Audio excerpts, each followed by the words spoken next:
Hello అండి, welcome to our channel. అందరు ఎలా ఉన్నారు? బాగున్నారా? నేనైతే ప్రెగ్నెన్సీ గురించి అయితే షేర్ చేస్తున్నాను కదా. నాకు నా ఫస్ట్ ప్రెగ్నెన్సీలో మెయిన్గా 8th మంత్ నుంచి అయితే బీపీ ప్రాబ్లం వచ్చిందనమాట.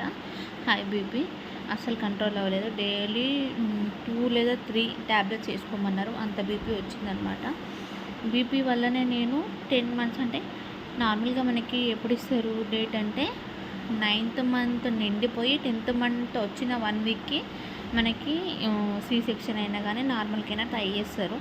ఆలోపు నొప్పులు వస్తే నార్మల్ నొప్పులు వచ్చి అది ఇదైతే అది వేరు అనుకోండి.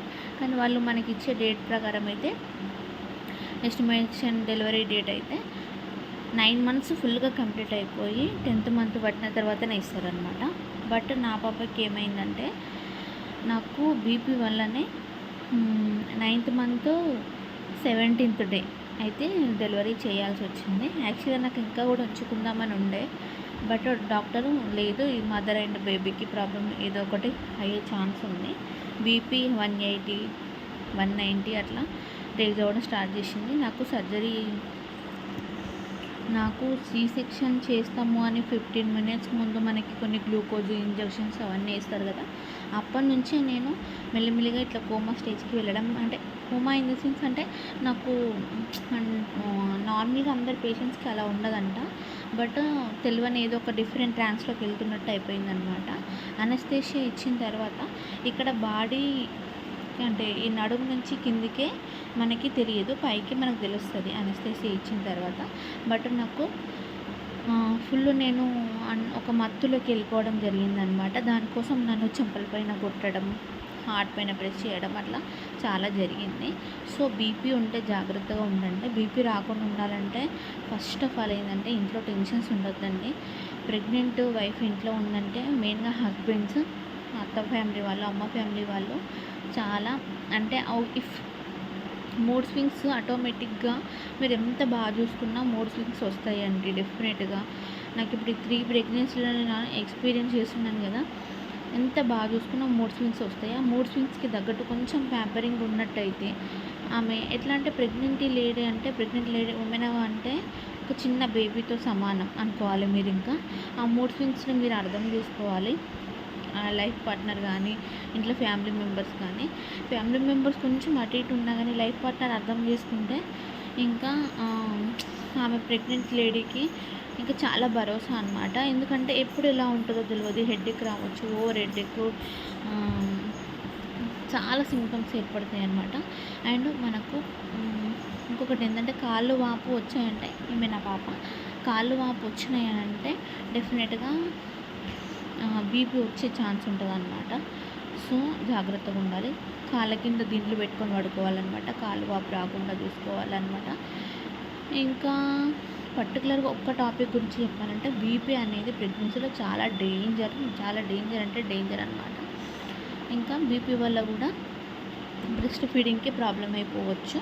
ఎందుకంటే మనం కూల్గా ఉండి, మన మైండ్ ఫ్రీగా ఉండి, మన మైండ్ టెన్షన్ లేసుకుంటే, మన బాడీ ఫ్రీగా ఉంటేనే మనకి బేబీకి మిల్క్ ఇవ్వగలుగుతాము. సో నా విషయంలో కూడా అది అయిపోయింది. అసలు ఏంటంటే అప్పుడు మాకున్న ఫ్యామిలీ సిచ్యువేషన్స్ టూ బ్యాడ్ అనమాట. ఫైనాన్షియల్లీ లేకపోయినా కానీ ఇంట్లో సిచ్యువేషన్స్ టూ బ్యాడ్ అనమాట. మేబీ అది కూడా నాకు ఎఫెక్ట్ అయింది. సో మీకు నేను చెప్తాను, ఎవరైతే నా వీడియో ఎవరైనా ప్రెగ్నెంట్ వాళ్ళే చూస్తారో వాళ్ళకి సంబంధించిన వాళ్ళే చూస్తారు కాబట్టి ప్లీజ్ ఇంట్లో ప్రెగ్నెంట్ ఉమెన్ ఉన్నప్పుడు మీకు ఎన్నన్నా ఉండండి, ఎన్ని ఫ్రస్ట్రేషన్స్ ఏమన్నా ఉండని, ఒక్కసారి ఆలోచించండి. ఆమె లైఫ్ రిస్కులు ఉంది అని ఆలోచించండి. ప్లీజ్ జాగ్రత్తగా చూసుకోండి. ఫుడ్ ఎక్కువ మీరు ఏం వెరైటీస్ తెచ్చిపెట్టని అవసరం లేదు, మీరు హ్యాపీగా ఉంచండి చాలు, అంతే. ఇఫ్ ఆమె మూడ్ స్వింగ్స్ వచ్చి అంటే ఒక్కొక్క మూడ్ ఫ్రస్ట్రేషన్గా కానీ కోపం కానీ చిన్న విషయానికి కోపడుతున్నా అట్లాంటివి ఏమైనా జరుగుతూ ఉంటే ఫస్ట్ కూల్ చేయండి. అట్లాంటప్పుడు వాళ్ళకి మీరు ఇంకా ఎన్ని మెడిసిన్స్ ఇచ్చిన దానికంటే హెల్ప్ చేసినట్టు అనమాట. దానివల్ల బీపీ రాకుండా ఉంటుంది, వాళ్ళకి హార్మోన్ ఇంబ్యాలెన్స్ ఏమన్నీ ఉంటాయి కదా, ఇదంతా కాకుండా లోపల బేబీ కూడా హెల్తీగా పెరుగుతుంది అనమాట. సో జాగ్రత్తగా ఉండండి, బీపీ రాకుండా చూసుకోండి. వస్తే మాత్రం ఊరికే బీపీ చెకప్ అయితే చేయించుకోండి. నేను చెప్పే జాగ్రత్తలు అయితే ఇవి. బీపీ అంటే మనకు చెప్తారు డాక్టరు, సజెషన్ ఇస్తారు. సో డైలీ చెకప్పా, 2 డేస్ చెకప్పా, వీక్లీ చెకప్పా అట్లా అంటే మన దగ్గర మనం రెగ్యులర్గా వెళ్ళే హాస్పిటల్ వెళ్ళకపోయినా సరే మన దగ్గర ఆర్ఎంపీ వాళ్ళు ఉంటారు కదా, వాళ్ళ దగ్గర అయినా కానీ అసలు యావరేజ్ మన బీపీ ఎంత ఉంటుంది అనేది చెకప్ చేయించుకోమని చెప్తారనమాట. చేయించుకుంటూ ఉండాలి. అస్సలు నిర్లక్ష్యం చేయొద్దు. ఇఫ్ బీపీ హైలోనే ఉంది అంటే సి సెక్షన్కి వెళ్ళిపోండి. ఎందుకంటే బేబీని కాపాడుకోవాలి, మనం బాగుండాలి కాబట్టి వెళ్ళిపోండి. ప్రీ టర్మ్ అయితే కొంచెం బేబీకి మన కేర్ ఎక్కువ తీసుకోవాల్సి వస్తుంది, టెన్షన్ ఉంటుంది. సో అయినా సరే మనకు బేబీ కావాలి, మనం కావాలన్నప్పుడు కొన్ని డబ్బులు ఖర్చు అయిపోతాయి, ఇంకేం చేయలేమనుకోండి. బట్ జాగ్రత్తగా ఉండండి. ఇంకా మరిన్ని వీడియోస్ కోసం నా ఛానల్ని అయితే సబ్స్క్రైబ్ చేసుకోండి. ఈ వీడియో కనుక మీకు నచ్చినట్టయితే తప్పకుండా లైక్ చేయండి, షేర్ చేయండి. ఇంకా మీకు ఏ టాపిక్ పైన కావాలి అనేది కూడా చెప్తాను. జనరల్ ప్రొడక్షన్ గురించి కూడా నాకు చాలా తెలిసిందనమాట.